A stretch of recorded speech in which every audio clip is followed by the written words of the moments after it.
Hi, friends. Let me tell you about this very cool special edition of one of our Close Reads books for this season. It's the Orbit Gold Edition of the Broken Earth trilogy by N.K. Jemisin. This is so beautiful.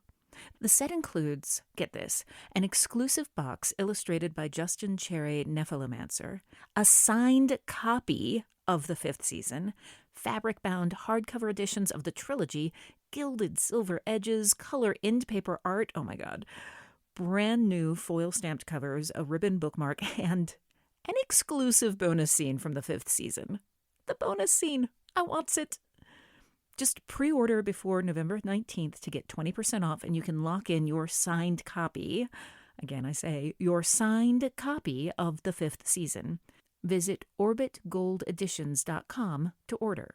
This episode of Writing Excuses has been brought to you by our listeners, patrons, and friends. If you would like to learn how to support this podcast, visit www.patreon.com/writingexcuses. Season 19, Episode 41. This is Writing Excuses. A close reading on structure, an overview, and why the 5th season. 15 minutes long because you're in a hurry. And we're not that smart. I'm Mary Robinette. I'm Dongwon. I'm Erin. And I'm Howard. And we are going to be reading and talking about the 5th season. I need to let you know that we are going to be spoiling this up and down and sideways.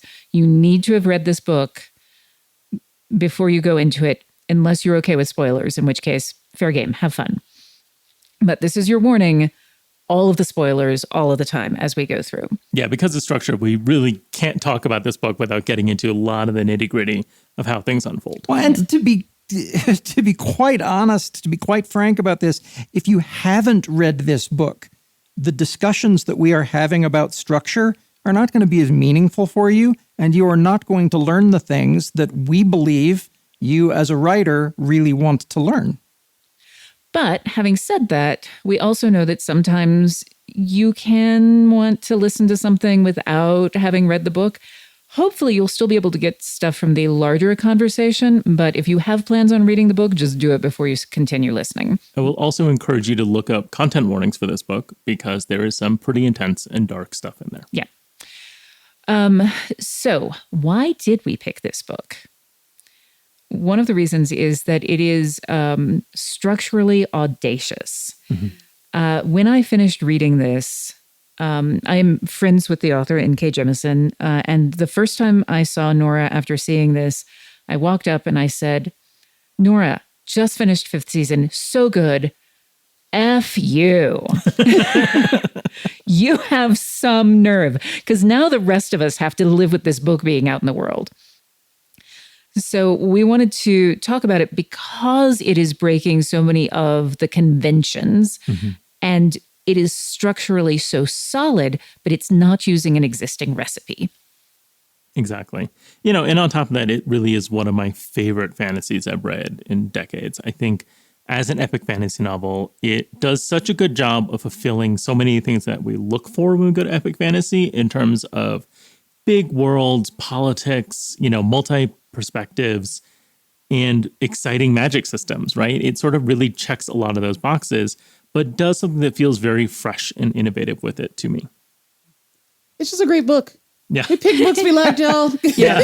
And we were like, let's figure it out. Because I think it's one of the things that I really love about having conversations on this podcast and teaching in general is that sometimes you do want to figure out why did something work? Yeah. And the best way to do that is to dig into it, mm-hmm. Because it's easy to put it away and be like, oh, that was just so much fun. But like having a really good meal that you want to be able to replicate in some way, we want to figure out, what's the salt, fat, acid, heat of this book. Yeah, exactly. So along those lines, that's a great segue. I was going to ask you, when you think about structure, what are the things that you think about? Like, what are some of the things that we are going to be thinking about as we're talking about this book? I start with divisions, really. Where are the, what are the 3 parts? Or what are the 5 parts? Are there going to be 3 parts? Are there going to be 5 parts? That is when I am creating a thing, that's where I begin. because that informs all of the decisions I make about the things that will be building those parts. For me, this book felt like it was built out of points of view. But structurally, you could argue it's built out of time, or it is built out of punctuated catastrophes, or there's any number of ways to talk about carving it up. Yeah. I as a reader and as an editor, I don't actively think about structure that often. It's a little bit of a thing that I just don't pay that much attention to it. It's not something I'm particularly interested in poking at. Obviously we do structural edits and move things around, but when I'm doing that, it's more about character arc. It's more about tension. It's more about all the other things we've talked about so far. And so I think fifth season really jumps out at me because it is one of the times where I'm actively thinking about structure, because it is not being applied in a passive way. It is being applied as an active engagement with the reader of how structure works in this book. The three different POVs, the reveal around what is going on with those POVs, the inversion from the beginning to the end, all the narrative rhyming and parallelism that happens throughout the book. And we're going to dig into all these topics in detail. But for me, it's hard for me not to think about fifth season and think about the structure of the book almost as its own character, almost as it is the device through which we are understanding this world in a way that feels so radical compared to, what we see in most fiction of A to B to C to D. You might think that you don't think about structure when you read or when you watch or whatever else, but I always come back to that moment when my 10-year-old and I were watching a movie. I think it was Paranorman. And I turned to him and said, "Do you think this plan's going to work?" And he rolled his eyes and looked at me, "Dad, if it works, we don't have a whole movie." 10-year-old already understood the meta. And I think we all have that happening subconsciously. Yeah. For me, and this has nothing to do with this book, but to answer your question, I actually think that games and working on games has started to really rewire the way that I think about story and structure as being sort of very divided from each other. Because the way that a lot of games work, you don't have as much control as you do in a book about the way that people take in story information. So you always have to be thinking how do all these different pieces of information, all these different pieces of narrative actually create forward motion, even if people pick them up at different times and in different ways. And it started to affect the way that I write stories, where I'm like, I want to write a story where you can read things out of order. And that is where it does come back to this book, which is, I think, a really great way of saying you can play around with structure. You can play around with order, and you can be really out front with it. I think you said audacious. Someone said audacious earlier. And I think there's something really great about that, because it gets you to challenge the way that we have been told that stories have to exist. And in a world where, it's not just me, gaming and movies and television impact a lot of the ways that we take in narrative. It's nice to see books playing with that as well, and just because it's in print doesn't mean that we can't have fun with the form. Yeah, I think one of the things you said about the being able to, writing in things that you were reading out of sequence, that's one of the things that's interesting about fifth season is that the timeline is not sequential. And structurally, the things that she's using that for, that controlling that order of information, that control of time to play with things that we'll be talking about later with parallelism and inversion. But even on a very, hello, I'm a early career writer, thinking about the order of information that you portray to the reader, that is one of the basic elements of story structure that she plays with all the way through this. And it's interesting because time is one of the first clues of what's happening in the meta narrative. Yes. The timeline is one of the first, Howard, you and I were talking about this off mic, but, realizing that the world is not ending in these other storylines, that humanness still exists in these other storylines, is the thing that starts to clue us into, wait, something else exciting is happening here. Yeah. Speaking of timelines, I believe that it is time for us to take a small break. This episode of Writing Excuses is sponsored in part by Acorns.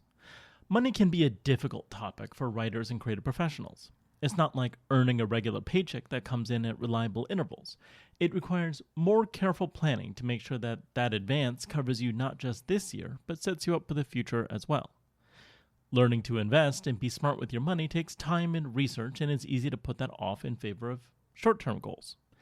I encourage all the writers I work with to read up on the options out there and do their homework to figure out what makes sense for them. Acorns makes it easy to start automatically saving and investing in your future. You don't need a lot of money or expertise to invest with Acorns. In fact, you can get started with just your spare change.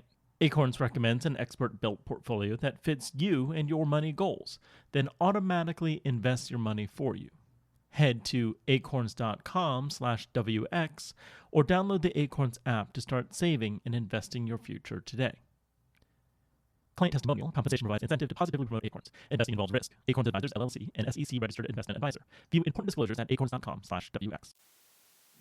This week, our thing of the week is a role-playing game called Rest in Pieces, which is a short game about being roommates with the Grim Reaper. It uses, instead of dice, a Jenga tower, which you'll see in other games like Dread. But in this case, half of the blocks are painted black and half of them are painted white. So as you go through the game, you have to do something. You will pull a block, and if the tower falls, something terrible happens. But in this case, whether you are going to act in a selfless way or a selfish way determines what color block you have to pull. And that is a very compelling dynamic that changes the way that you play the game, the decisions that you make. It's a really wonderful idea, and the game is a lot of fun and has a lot of cute art in it as well. Once again, that game is called Rest in Pieces. So as we come back into this, one of the other things that I am interested in hearing you all talk about is to foreshadow some of the things that we'll be talking about later. We're going to be touching on things like topics that we'll be hitting are whose perspective is it anyway, parallelism and inversion, and then tradition and innovation. And so I just want to give our readers a prologue of why we think it's important to talk about those things, because those are not structural elements that most people talk about. Yeah. Most of the time when people talk about structure, they're talking about pacing. They're talking about the order of information that I brought up before. They're talking about scene and sequel. And we're not going to be talking about any of that. So why is it important to be thinking about the things that we're going to be talking about with structure? And what can, give us a little, a bit of taste. You want teasers? I want teasers. I think for me, this connects to what Aaron was saying earlier, and the idea that the structure of this book is audacious is, and this might just come from my perspective of reading so many books and seeing so many things at various stages of their drafting, but anytime I want people to be more playful with structure. Mm-hmm. What I would love is people to understand that you can play with time, you can play with perspective, you can play with the sequencing of things to get across your core thematic elements more than you are getting across your plot beats, right? Right. So much of structure, as is currently taught, whether that's like Save the Cat or something like that, or Hero's Journey, is so much about how do you get across clearly the A to B to C to D. And to me, that can sometimes feel very flat or not in service of the actual goal of your story, right? And so if you step back a moment and think about what story am I trying to tell here and what the best way is to tell that, because this is what I'm writing about. This is why this story is important to me. We're going to be talking to N.K. Jemisin at the end of this cycle. And one of the things I'm so excited to hear from her is, did she write this out of order, or did she write this in order and reassemble it into the form that we see now? I suspect she wrote it out of order, but I'm kind of curious at what point in the process it occurred to her to use this structure. I'll say for perspective, I think it's a little bit about challenging some of the assumptions of structure. So I think a lot of times we think of perspective, POV, as like a decision that you make at the beginning, and you go, okay, I'm going to do this POV, and now I'm going to write this story, and it's a thing that it cannot change. But you made the decision. It's I'm I must stay in this perspective because I told myself I have to, or because that's the way I think books are written, or it's the way that the books that I've read have been. And what I like about this is it shows that even the things that we think of as assumptions or as early decisions can be tools that we decide to wield intentionally in the story in ways that are not the ways that necessarily the books we're used to have wielded them. Plus, I feel like this is, to be honest, a story where if you don't speak about perspective on some level, you're doing a disservice to like one of the major tools that is used within the book. Way back in Writing Excuses Season 1, I figured out, and just so we're clear, Writing Excuses Season 1 is the story of Howard figuring out what it is he's actually doing. Up until that time, I did not know what POV meant. I did not, I did not know that I was writing social set. I did not know anything. I was so much more not that smart than I am now. The point, though, is that I did know that the story was being told based on a principle that is sometimes articulated as your POV character should be the one who is in the most pain. And mine was the POV character or the camera angle should be who is in the best position to tell a joke about what's going on right now. Okay, that principle right there, that POV principle right there for me dictated mountains of structure because I had to move things around in order for it to make sense, for the camera to be pointed at this person so I can deliver this joke. So when we talk about perspective as a structural tool, it's absolutely a structural tool because if the perspective is important, it is going to be dictating all of the structural elements that go into justifying it. One of the things that, beginning our spoilers now, one of the things that happens in this is that Nora breaks one of the rules, which is that second person is not the done thing. And as you get through the story, you realize that it's not actually second person that we're getting. And that's a very structural decision about why to use that and when to use it. And for me, one of the things that is interesting about it and why I like using this book to talk about structure is that the reason to not use second person is that it can be distancing. And that is exactly what that character is going through, is that distancing. And there's also a transformation that happens through the book. So there are all of these different small structural tools that she's kind of taking and blowing up. Yeah. Well, and we could have used this book to teach any of the segments that we've done this year, right? Yeah. What I find fascinating is that she somehow turns each of those elements into structure. The structure of this book is where the tension lies. The voice is tied to structure in the way that you're talking about the switches to second person, who's narrating it. Character is structure because the parallels of the three versions of the same character across this book.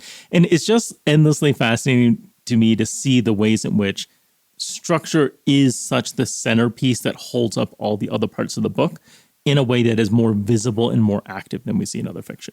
And I think that's one of the things that you as a listener can think about with your own book. If you've been thinking about, I have to use the Save the Cat structure, why that particular one? I often think about story structure as a recipe, that you can have a recipe and you can make a really good recipe. But if you say, okay, according to this, every recipe needs to have leavening, which is great if you're doing a cake, but not so good for soup. And it's irrelevant for soup. Leavening is completely irrelevant. So what's fun for me with this one is that I feel like I'm watching an improvisational cook go into the kitchen, or I feel like I'm watching someone doing molecular gastronomy where they're like, okay, this looks like a peanut butter and jelly sandwich, but actually it's a ham and cheese. Or, there's a line in, I think it's the prologue. I'm going to go ahead and read this real quick. The woman I mentioned, the one whose son is dead, she was not in Eumenis, thankfully, or this would be a very short tale, and you would not exist. That last bit, and you would not exist. Wait, me, the reader? Am I tied into this? And then we get to those chapters where the point of view is second person, and oh, that means, and then the you point of view would not exist because I still haven't decoded at this point in my reading. I still have not decoded what this means, but that is not a throwaway line. That is a hook upon which a whole bunch of structure is going to hang, and I love it. I'm glad you brought that one up because I in the reread of this, I hit that line. I'm like, oh, Yeah. I need to call Nora and yell at her again because she tells you up front what she's doing. And I'm like, And "Ugh." you would not exist, really? Yeah. That was my reaction. I was in my head, so many of the reveals come so late, or like in my head, like the second person was used so sparingly. And it's right there in the prologue. It's there from the jump. It is all throughout. And it's almost, the reveal is that she wasn't hiding anything from us. It just took us a long time to understand, you know? It's the surprising yet inevitable where you look at it and say, well, obviously it was inevitable, but now I'm angry that you surprised me. Yeah. One of the other things that, just when we're talking about it, one of the other tools that she uses is actually the titles of the chapters. When you look at the table of contents, the prologue, You Are Here. Chapter 1, You at the End. Chapter 2, Demaya and Winter's Past. And it's like, oh, telling me straight up front what's happening. Yeah. 3, You're on your way. And it is fascinating to me that this is also, because of the 2 interludes, arguably a classic 3-act structure, but it is profoundly not a 3-act structure because there are so many moving pieces that are happening simultaneously. And again, she's using so many classic things, like the chapter titles thing we don't see anymore. And it's a callback. It's a throwback to an older mode of storytelling. And yet the end result feels so contemporary and fresh. Yeah. So with that, let's go ahead and give you some homework. I actually want you to look at the table of contents. And for those of you who have read the book, this is specifically for you. Look at the table of contents and without opening the book again, write down the one important thing you remember from that chapter. And then through the course of the next several episodes, as we talk through things, refer back to that list and see what you need to add to it that is also important that you missed on the first reading. This has been Writing Excuses. You're out of excuses. Now go write. Have you ever wanted to ask one of the Writing Excuses hosts for very specific, very you-focused help? There's an offering on the Writing Excuses Patreon that will let you do exactly that. The private instruction tier includes everything from the lower tiers, plus a quarterly one-on-one Zoom meeting with a host of your choice.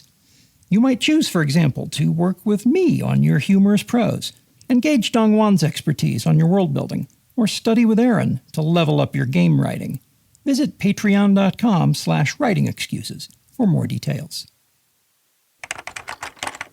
Writing Excuses has been brought to you by our listeners, patrons, and friends. For this episode, your hosts were Mary Robinette Kowal, Dongwan Song, Aaron Roberts, and Howard Taylor. This episode was engineered by Marshall Carr Jr., mastered by Alex Jackson, and produced by Emma Reynolds. For more information, visit writingexcuses.com.